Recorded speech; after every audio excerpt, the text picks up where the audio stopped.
Hello, my self Devendra Singh sir. आज हम बात करेंगे इंपॉर्टेंस ऑफ हाइड्रोजन बॉन्ड। अब ये देखिए, तीनों मॉलिक्यूल जो आप देख रहे हैं, तीनों के अंदर हाइड्रोजन बॉन्ड होता है, लेकिन सबसे स्ट्रॉन्ग हाइड्रोजन बॉन्ड HF का है और सबसे वीक हाइड्रोजन बॉन्ड जो देखते हैं वो H2O2 है। लेकिन यदि हम बॉइलिंग पॉइंट की बात करें तो यहाँ ट्रेंड बिल्कुल अपोजिट है। इसका रीजन ये है कि जो आपका बॉइलिंग पॉइंट होता है वो दो चीज़ों पर डिपेंड करता है, एक मॉलिक्यूलर वेट, एक इंटर पार्टिकल अट्रैक्शन। होता क्या है कि जो हाइड्रोजन पेरोक्साइड है, इसके अंदर क्या है, एक तो हाइड्रोजन बॉन्ड की संख्या बहुत ज़्यादा है और दूसरा इसका मॉलिक्यूलर वेट भी ज़्यादा है, इसलिए इसका बॉइलिंग पॉइंट सबसे ज़्यादा हो जाता है। और उसके बाद जैसे वाटर है, वाटर के अंदर 4 हाइड्रोजन बॉन्ड बनते हैं, हाइड्रोजन पेरोक्साइड में 6 और HF में 2। चलिए, इसलिए ये बॉइलिंग पॉइंट का ट्रेंड तो हमें समझ में आ गया। अब बात आते हैं कुछ हाइड्राइड्स की। जैसे कि नाइट्रोजन फैमिली में जब हम बॉइलिंग पॉइंट देखें तो सबसे ज़्यादा बॉइलिंग पॉइंट SbH3 का है, जबकि हाइड्रोजन बॉन्ड तो केवल अमोनिया के पास है।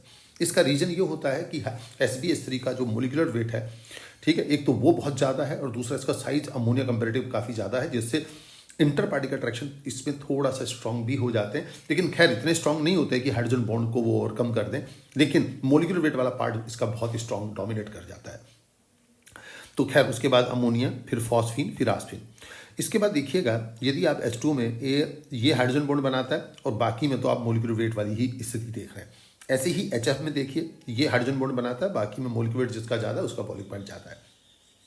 लेकिन मेल्टिंग पॉइंट में ऐसा नहीं होता है।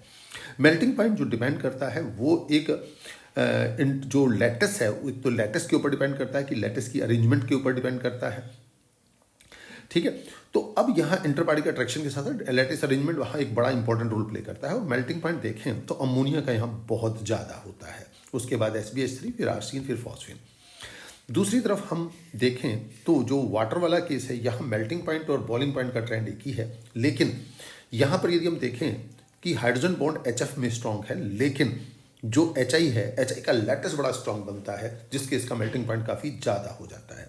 यदि इन्फॉर्मेशन आपको अच्छी लगी है और वीडियो अच्छी लगी तो प्लीज़ लाइक और सब्सक्राइब जरूर करिए। Thank you.